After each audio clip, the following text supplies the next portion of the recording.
की दुआएं, माँ का आशीर्वाद उसका सबसे बड़ा धन होता है।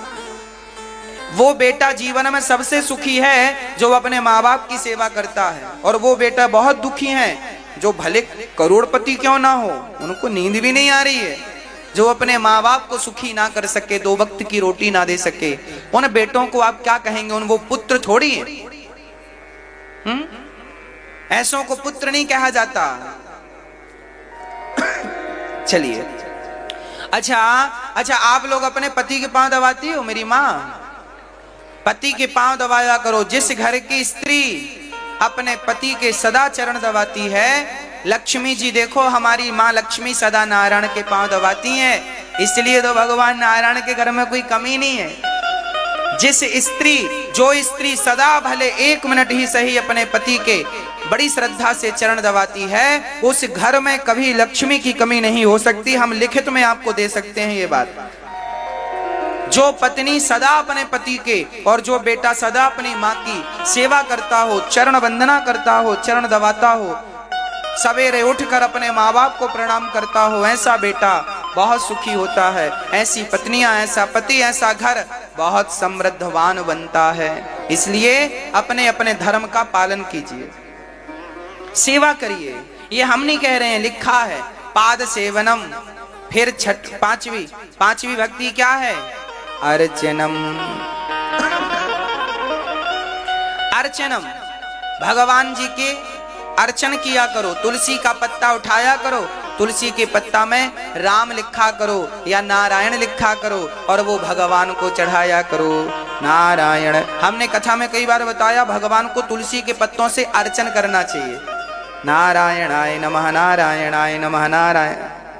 तुलसी चढ़ाओ भगवान जी को ऐसे, नारायणाय नमः, नारायणाय नमः। यह अर्चन है, तुलसी चढ़ाना। फिर वंदनम, फिर तुलसी चढ़ जाए फिर ठाकुर जी की वंदना करो। वंदना कैसी करना है?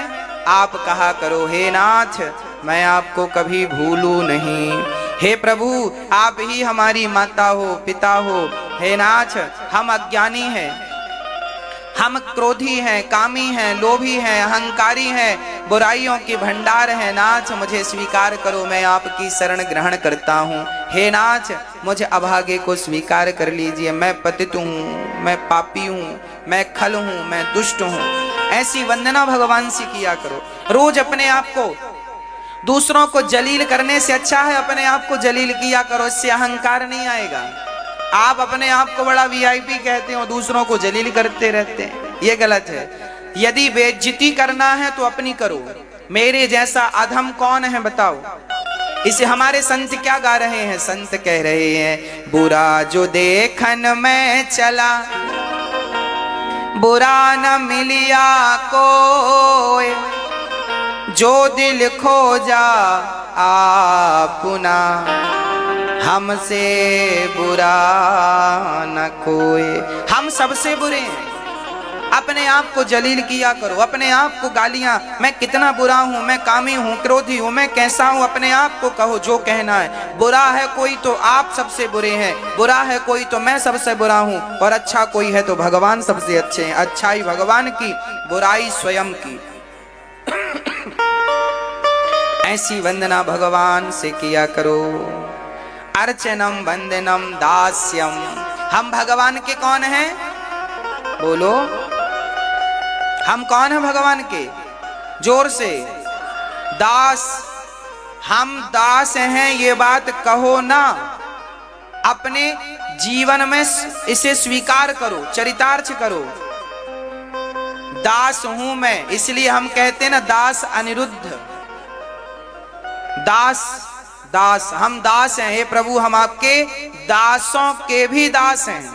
दासानुदासो भवितास्मि भूया, दासों के भी दास हैं। तो मैं भगवान का दास हूं, ये भाव से भगवान की सेवा करना, ये भक्ति है भगवान की। और सख्य, भगवान से सख्य भाव, ये मेरे सखा है, ये भाव रखना। और आखिरी में भगवान के चरणों में समर्पण कर देना, भगवान का हो जाना, यही समर्पण 9वीं भक्ति है। तो 9वीं भक्ति क्या है मेरी माँ? भगवान के चरणों में समर्पण। समर्पण हो भगवान के चरणों में। और प्रहलाद जी बड़े भाव से, हिरण्यकश्यपु तो बड़े गुस्सा हुए, उठाकर पटक दिया, ये तेरी उम्र है कोई भजन करने की, भगवान भगवान चिल्लाता है, मैं तेरा भगवान हूं। बेटे के लिए बाप भगवान होता है। प्रहलाद जी ने कहा ठीक है आप तो भगवान हो, पर भगवान हो तो उस भगवान की बुराई क्यों, भगवान की सेवा करो। जो पिता भगवान से दूर करे ऐसे पिता का त्याग कर देना चाहिए। जो भाई भगवान से दूर करे ऐसे भाई का त्याग कर दो। जो पति भगवान से दूर करे ऐसे पति का त्याग कर दो। जो माँ भगवान से दूर करे ऐसी माँ का त्याग कर दो। महाराज जी क्या कह रहे हैं, लिखा है शास्त्रों में, भारत जी ने अपनी माता कैकेयी का त्याग कर दिया क्योंकि वो राम से दूर करना चाहती थी। भारत को कैकेयी राम से दूर करना चाहती थी, इसलिए कैकेयी का त्याग कर दिया भरत ने। हाँ या ना, बोलो हाँ या ना। जो माँ भगवान से दूर कराती हो ऐसी माँ का त्याग कर देना चाहिए। जो पिता भगवान से दूर कराए ऐसे हिरण्यकश्यपु का त्याग प्रहलाद जी ने कर दिया। जो गुरु भगवान से दूर कराए ऐसे गुरु का त्याग कर दो। राजा बलि ने शुक्राचार्य जी का त्याग कर दिया था, ऐसे गुरु का त्याग कर दो जो भगवान से दूर कराए। शुक्राचार्य जी ने कहा था बामन भगवान को 3 पग भूमि का दान मत करो। भगवान बलि ने कहा करूंगा, गुरु की आज्ञा नहीं मानी और गोपियों ने पति का त्याग किया। इसका अर्थ ये नहीं है कि कल से आप भी अपने पतियों का त्याग कर दो। इसका अर्थ ये है कि जब उस कोटि की भक्ति आपके अंदर होगी तो याद रखना त्याग करना कुछ नहीं पड़ेगा, छोड़ना कुछ नहीं पड़ेगा। जैसे पका हुआ फल वृक्ष को अपने आप छोड़ देता है, उसी प्रकार जब भक्ति पक जाती है तो छोड़ना कुछ नहीं पड़ता, सब अपने आप छूट जाता है, सब छूट जाता। बस अपनी भक्ति को पकाइए बस। मीराबाई ने छोड़ा कुछ नहीं था, सब छूट गया। प्रहलाद जी छोटी सी उम्र में भगवान का भजन करते हैं। और भजन बुढ़ापे में कोई होता है क्या? भजन कब करना चाहिए? लड़कपन में कर लो, जवानी में कर लो। बुढ़ापा भजन के लिए ठीक नहीं है, क्योंकि बुढ़ापे में तो हाथ पांव जवाब दे जाते हैं, बैठा नहीं जाता, सुना नहीं जाता, ना सुनने की ताकत ना देखने की ताकत। अब कोई 80 साल का बूढ़ा आए और कुंभ का मेला घूमने, तो कुंभ में ये सब हो जाए इसका। इतनी भीड़ भाड़ है, कोई संभाल पाए अपने आप को क्या? तो भगवान का भजन बुढ़ापे में नहीं। भजन करो मस्त जवानी में, बुढ़ापा किसने देखा है। बुढ़ापे का कोई इंतजार ना करना, लड़कपन बढ़िया है। पर उल्टा करते हैं लोग, लड़कपन खेल में खोया, जवानी नींद भर सोया, बुढ़ापा देख कर रोया। इसलिए भगवान का भजन बाल्यकाल से बच्चों को सिखाओ, बेटा राम राम कहो, भगवान का भजन करो, नाम जपो। और नहीं तो यमुना जी पास में है, फिर क्या करो, तू डूब के मर जा रे चुल्लू भर पानी में।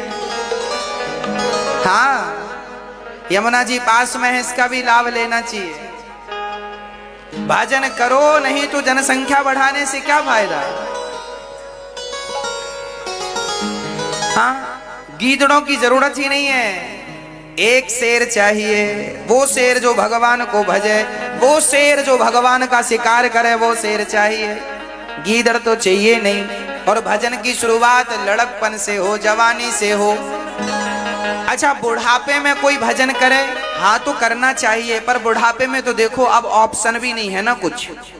सरकार ने भी रिटायर कर दिया, अब तुम हमारे काम के नहीं हो, तब भजन ही के काम के हो। और भजन भी नहीं करोगे तो फिर अब करोगे क्या, ये बताओ भाई। कोई बुढ़ापे में भी राम राम ना जपे तो उसके जैसा अभागा कौन होगा। बुढ़ापे में तो मजबूरी है, जपना ही पड़ेगा, अब करोगे क्या, जाओगे कहां। पर सच्ची भक्ति तो तब है जब जवानी से जुड़ो, लड़कपन से जुड़ो, बुढ़ापे का इंतजार ना किया करो। आजकल हम बच्चों से कहते हैं बेटा कथा सुना करो, तो आजकल के बच्चे बोलते हैं हम कथा तो बूढ़ों की है। अरे पागल, बूढ़ों की नहीं है, कथा तो जवानों की ही है। लड़कपन में सुन लोगे, समझ लोगे तो बुढ़ापा सवर जाएगा, सुधर जाएगा। इसलिए भजन लड़कपन में हो, जवानी में हो, बुढ़ापे का इंतजार ना हो। हाँ मेरी माँ, अच्छा देखो, हमने सुबह दीपक नहीं जलाया चलेगा, दोपहर को दीपक नहीं जलाया चलेगा, पर शाम को तो दीपक जलाना ही पड़ेगा, घर को रोशनी से भरना ही पड़ेगा। उसी प्रकार सुबह, दोपहर और शाम, उसी प्रकार लड़कपन, जवानी, बुढ़ापा। लड़कपन बीत गया मतलब सुबह गई, जवानी बीत गई मतलब दोपहर भी चली गई, बुढ़ापा आ गया। ये जितनों का बुढ़ापा है तो ये मत समझना कि आपका बुढ़ापा आ गया, ये बुढ़ापा नहीं है, ये जिंदगी की शाम आ गई है। जिंदगी की सुबह बीत गई, जिंदगी का दोपहर भी बीत गई, जिंदगी की शाम आ गई, और शाम को दिया बत्ती कर लेना चाहिए। शाम आ गई है, बुढ़ापा आ गया। अरे बुढ़ापे में तो अब दिया बत्ती कर लो, ज्ञान का दिया जला लो, भक्ति का दिया जला लो। अब नहीं जलाओगे तो सीधी रात अंधकार भरी मृत्यु आ जाएगी। चलो, इसलिए जवानी में ठीक है, बुढ़ापे में तो कम से कम नाम जप ही लो। और बुढ़ापे में भी समझ नहीं आई